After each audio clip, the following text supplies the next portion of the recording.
Hey, salut tout le monde, on se retrouve aujourd'hui pour une nouvelle vidéo update lecture. Je vais vous parler de toutes mes lectures du mois de janvier. Et il y en a pas mal, je pense que j'ai explosé mon record puisque j'ai lu 8 livres. C'est énorme. Alors attention, j'ai toujours un regain d'énergie comme ça, je lis toujours beaucoup plus de livres en janvier. J'aimerais garder le rythme comme j'en ai parlé dans ma vidéo précédente, j'aimerais lire 100 livres en 2026. Je suis très ambitieuse et j'adore les challenges, donc je compte bien le réussir. Il y a des livres que j'ai en physique et il y en a d'autres que je n'ai pas parce qu'en fait je les ai empruntés à la médiathèque, donc ne soyez pas surpris. C'est une vidéo que j'ai un peu repoussée, que j'ai du mal à faire parce qu'en fait je me mets une pression monstre pour vous donner un avis des plus approfondis possibles sans vous spoiler, n'ayez pas peur. Sauf que j'ai un côté un peu perfectionniste qui fait qu'en fait des fois je ne me lance pas parce que je me sens pas prête, mais en fait faut juste le faire et puis on n'en parle plus. En fait j'ai vraiment envie de vous donner des détails précis sur chaque livre et de vous dire vraiment pourquoi j'ai aimé ou non ces livres et tout ce qu'ils ont à offrir. Et parfois je me maudis, mais vraiment je me maudis quand je suis au montage et que je me rends compte que j'ai oublié un point clé sur un livre. Franchement j'ai qu'une seule envie, c'est de me mettre au coin parce qu'on peut pas oublier des fois des trucs aussi importants. Du coup j'ai changé ma méthode de travail, je prends des notes au fur et à mesure de mes lectures pour essayer d'oublier le moins de choses possible parce qu'en plus j'ai une mémoire de poisson rouge. En tout cas j'espère que la vidéo vous plaira et que vous aussi vous avez fait de belles lectures en 2026.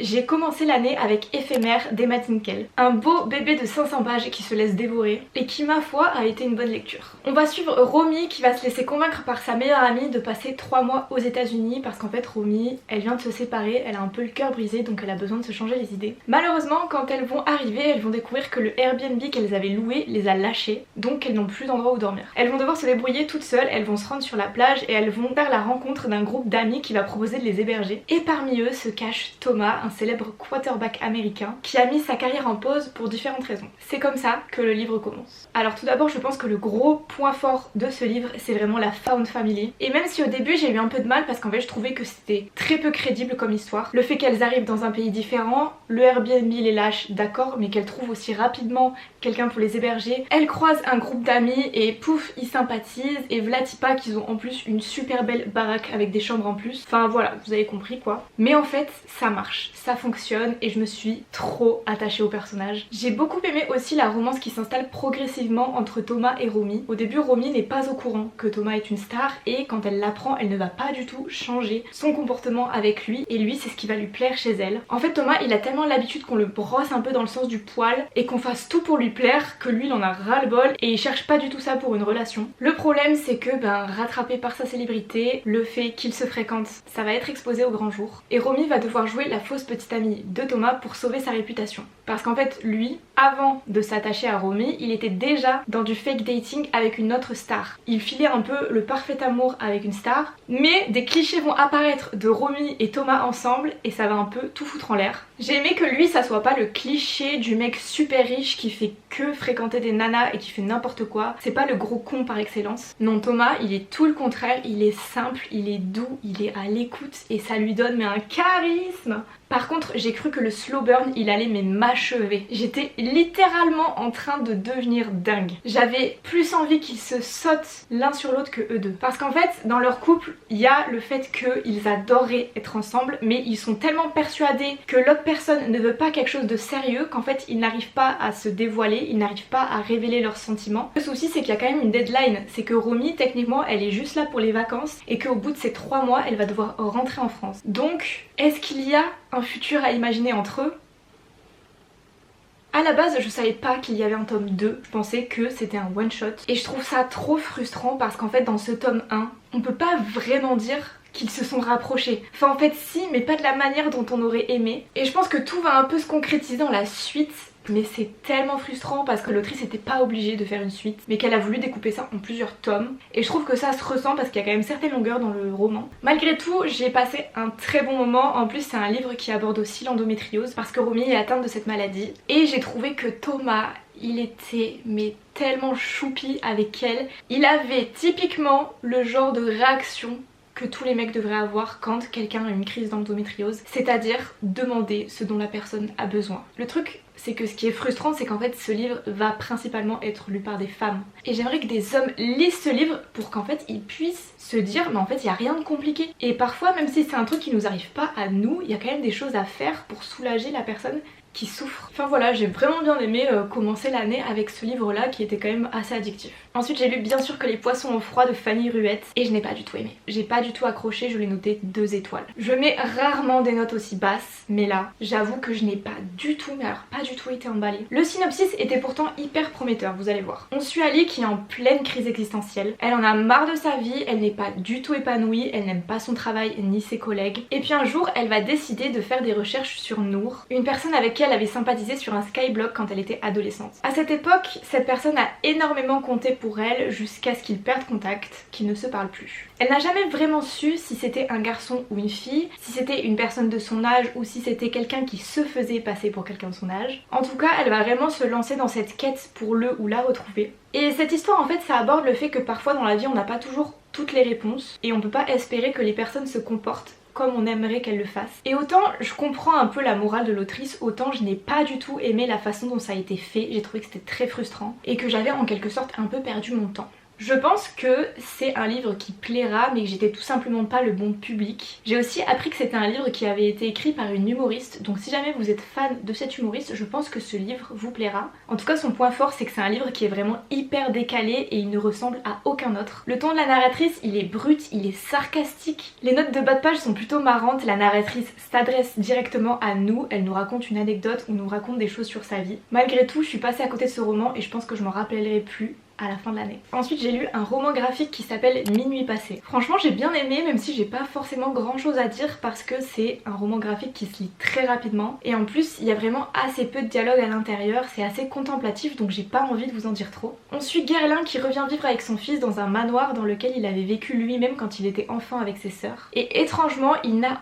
aucun souvenir de son enfance là-bas. Dès qu'il va retourner dans ce manoir, Guerlain il va avoir des insomnies et il y a des choses un petit peu étranges qui vont se passer là-bas la nuit. Franchement j'ai adoré les dessins et les couleurs de ce roman graphique. Vraiment là-dessus il n'y a rien à dire. J'ai rendu le livre à la médiathèque mais j'essaierai de vous insérer des petites planches parce que vraiment ça vaut le détour. Même la couverture je trouve qu'elle est à la fois intrigante et un peu terrifiante même s'il n'y a rien d'horrifique là-dedans. C'est plutôt une histoire qui est fantastique et mélancolique à la fois. J'ai vraiment bien aimé mais je pense que dans un sens j'ai pas tout compris à la fin et c'est un peu le genre de livre en fait où on va pas vous donner toutes les clés et c'est à vous d'en faire un peu votre propre interprétation. C'est un peu le reproche que je peux faire au roman graphique, c'est qu'en fait on nous donne assez peu d'informations et j'arrive pas à savoir encore si du coup c'est quelque chose qui me plaît les romans graphiques ou non. En tout cas si vous aimez en lire, vraiment n'hésitez pas à lire celui-ci. Pour le 4e livre que j'ai lu au mois de janvier, il s'agit d'un livre que vous avez beaucoup vu passer, Amber Falls d'Alicia Garnier. Et bien écoutez, c'était plutôt une bonne lecture, franchement j'ai bien aimé. Ensuite July qui a un rêve depuis toujours, ouvrir son salon de thé. Après des années et des années à économiser, elle touche enfin à son but, jusqu'à ce que le local qu'elle convoitait lui passe sous le nez. Et elle est encore plus dégoûtée quand elle découvre que le local a été acheté par Tate Gray, son pire ennemi.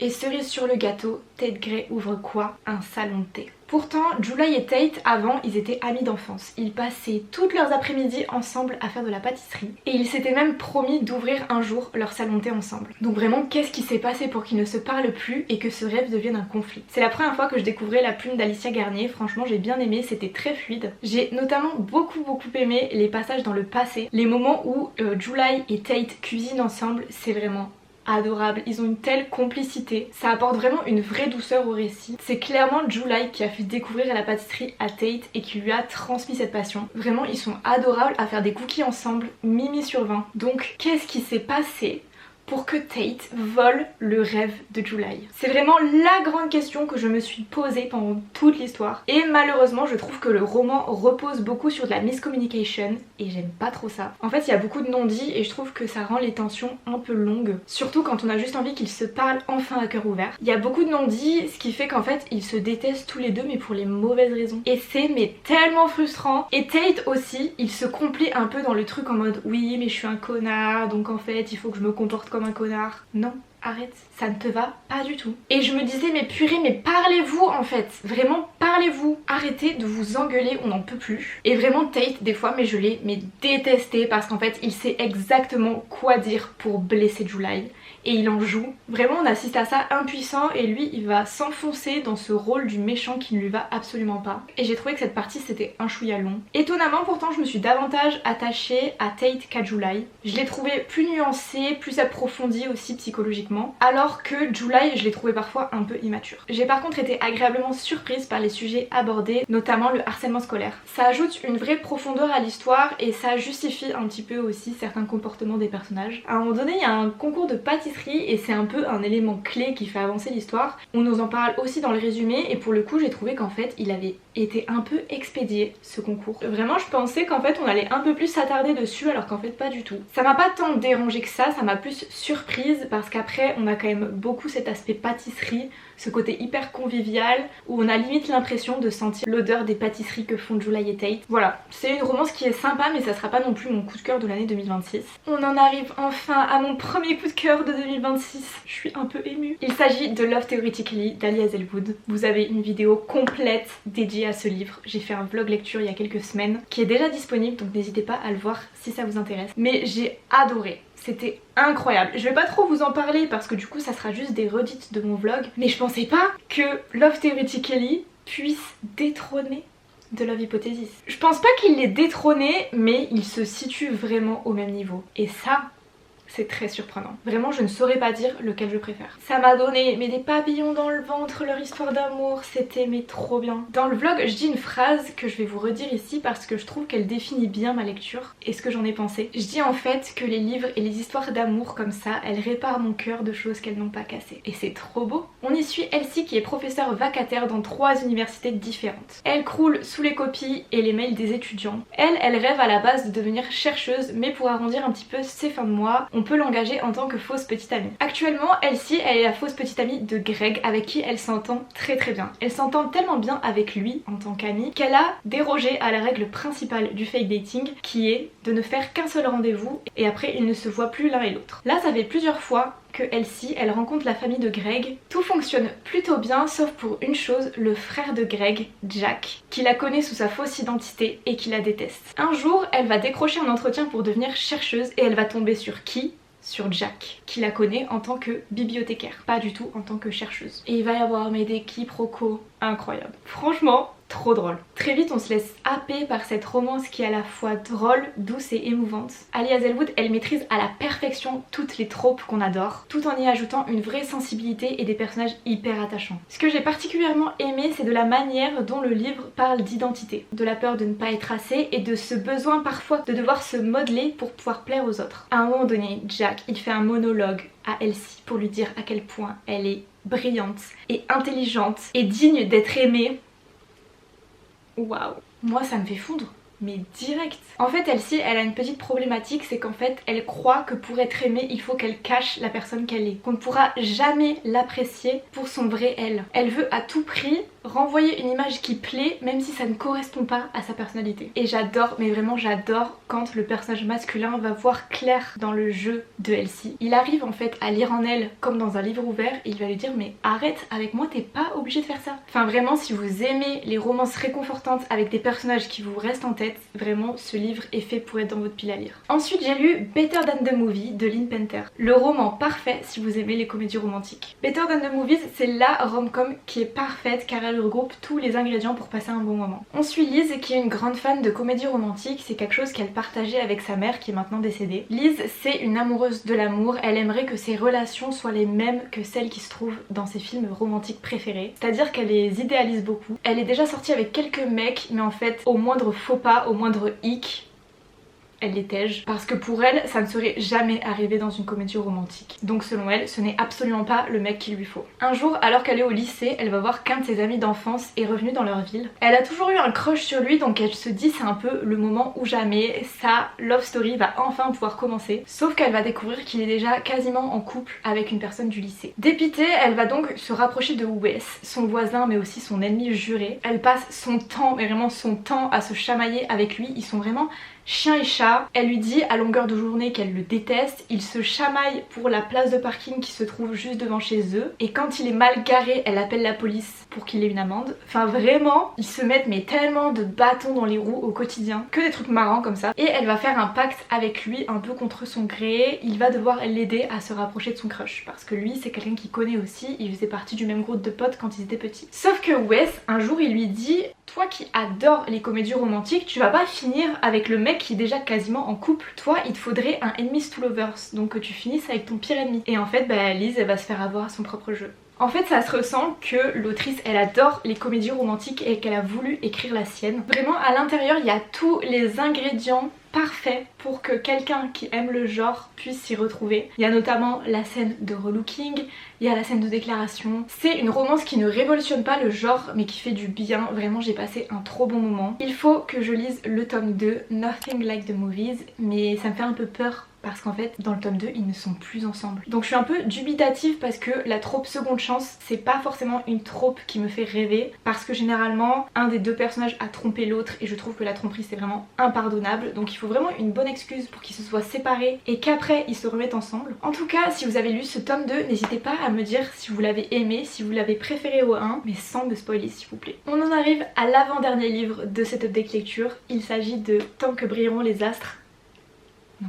J'arrive pas à mémoriser le nom de ce livre, je me trompe tout le temps. Les astres brilleront toujours de Pauline Bilisari aux éditions Slalom. C'est un roman qui m'a profondément touchée puisqu'il aborde en fait la dépression chez une adolescente. La solitude, le mal-être qu'on cache parfois derrière la colère ou les silences. C'est sensible, c'est sincère et ça sonne vrai, vraiment c'était incroyable. On suit Céleste pour qui c'est la dernière année au lycée mais qui est complètement asphyxiée par ses angoisses. Donc pour elle, il est impossible de penser à l'avenir, de penser aux études supérieures, c'est même pas quelque chose qu'elle envisage. Céleste, elle a pris l'habitude de repousser absolument toutes les personnes autour d'elle parce que son quotidien est beaucoup trop sombre, elle n'arrive pas à s'en sortir. Elle repousse vraiment les personnes qui l'approchent parce qu'elle sait qu'elle ne va pas bien. Et puis un jour, il va y avoir un nouvel élève, comme... C'est un élève qui est aussi brisé par la vie mais d'une manière différente et qui va vouloir apprendre à la connaître et prendre soin d'elle, et c'était adorable. C'est un garçon qui est lui aussi blessé par la vie et par les gens qui l'entourent, mais lui il cache son histoire par des sourires, par une bonne humeur. Il a une manière différente d'aborder les choses, il a constamment un sourire plaqué sur le visage, il a une gentillesse à toute épreuve. Et vraiment tous les deux, ils dissimulent leur douleur d'une manière extrêmement différente. Elle est explosive, imprévisible, lui il est plutôt doux et empathique, et ensemble ils vont essayer de se tirer vers le haut. Coucou Mimi! Oui! Elle vient vous dire bonjour. Elle vient. Oui!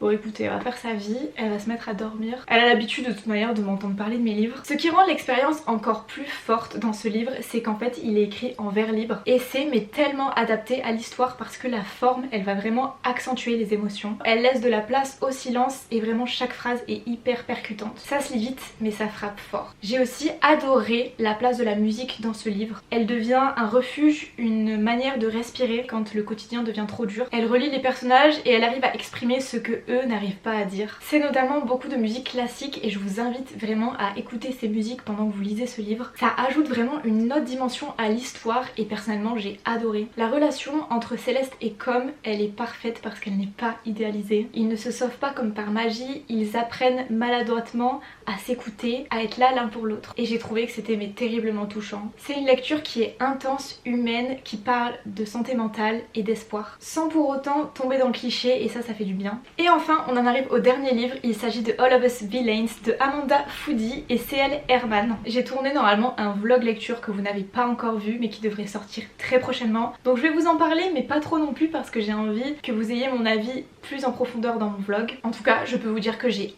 adoré, j'ai passé un très bon moment et je m'y attendais pas parce que c'est un livre qu'on voit plus trop passer. J'avais trouvé ce livre dans un vide-grenier pour 2 € et je vous avoue que sans être tombée dessus comme ça, je pense que je ne l'aurais jamais lu malheureusement. On suit 7 familles qui des siècles plus tôt se sont affrontées pour pouvoir diriger la haute magie de ce monde. Sauf que le problème c'est qu'ils se sont créés eux-mêmes une malédiction. À chaque génération, les 7 familles doivent désigner un champion et ils doivent s'affronter dans un combat à mort. Le vainqueur assure à sa famille la mainmise sur cette fameuse haute magie jusqu'au début du cycle suivant et du nouvel affrontement. La première partie de cette histoire se passe donc avant ce tournoi, donc toute la préparation des familles, comment ils sont entraînés aussi pour pouvoir se battre et éventuellement gagner le combat. J'ai trouvé que c'était une partie qui était hyper intéressante parce qu'on va vraiment voir les craintes, les doutes et les volontés de chaque famille. Et ensuite il va y avoir une seconde partie où il va y avoir le tournoi et il va y avoir des alliances, des trahisons, etc. J'avais vu passer des avis sur ce livre où les gens disaient réalisé qu'il y avait énormément de points de vue, donc j'avoue que je me suis lancée dans cette lecture en étant préparée. Ce que j'ai fait, c'est que dès que j'ai commencé, j'ai pris des notes pour ne pas me perdre. J'ai vraiment noté chaque personnage et chaque particularité et ça m'a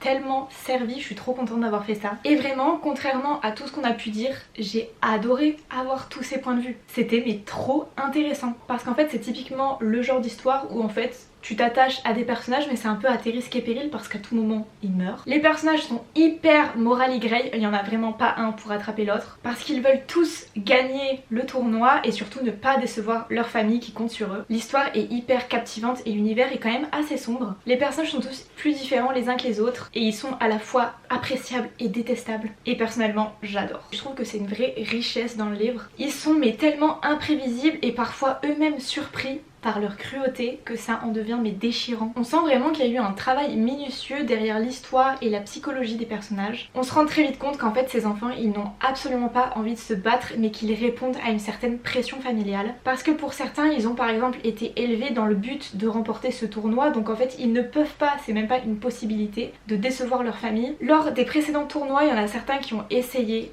de vaincre la malédiction, ils ne se sont pas battus et pourtant ils sont quand même morts au bout des 3 mois à la fin du tournoi. Donc ça n'a clairement pas marché, donc c'est tuer ou être tué. Et tous ces enfants en fait ils sont juste terrorisés par ce qu'ils seraient capables de faire, ils ont peur de gagner le tournoi et de tout ce que ça implique de tuer parfois leurs amis, leurs voisins. Qui dit gagner dit forcément vivre avec le poids d'avoir tué tous les autres et ils ont aussi terriblement peur de mourir. C'est juste tellement de sacrifices pour eux.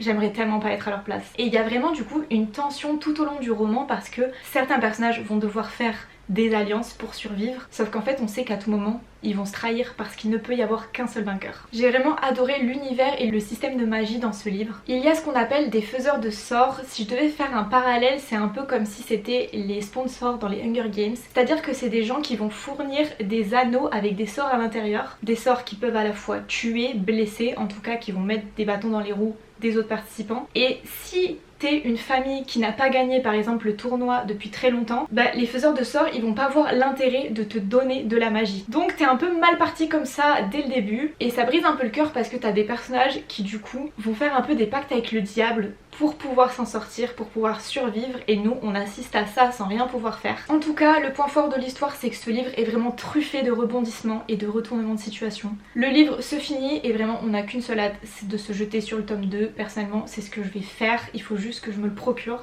Mais ça ne saurait tarder, j'ai vraiment trop hâte de savoir la suite, c'est juste pas possible d'attendre. Enfin vraiment, lisez ce livre si ce n'est pas encore fait, vraiment ça a été un gros coup de cœur. Par contre, faites comme moi et prenez des notes, vous me remercierez plus tard. Et bien écoutez, on en arrive à la fin de cette vidéo, j'espère que la vidéo vous aura plu. N'hésitez pas à me dire s'il y a certains de ces livres que vous avez lus ou s'il y en a qui vous font envie, je serais très curieuse. Je suis trop contente parce que le mois de février, j'ai fait aussi d'excellentes lectures, j'ai trop hâte de vous en parler, donc n'hésitez pas à vous abonner et à mettre un petit like pour me soutenir. Je vous souhaite de bonnes lectures et je vous dis à dimanche pour une prochaine vidéo. Ciao! Toi aussi tu dis ciao?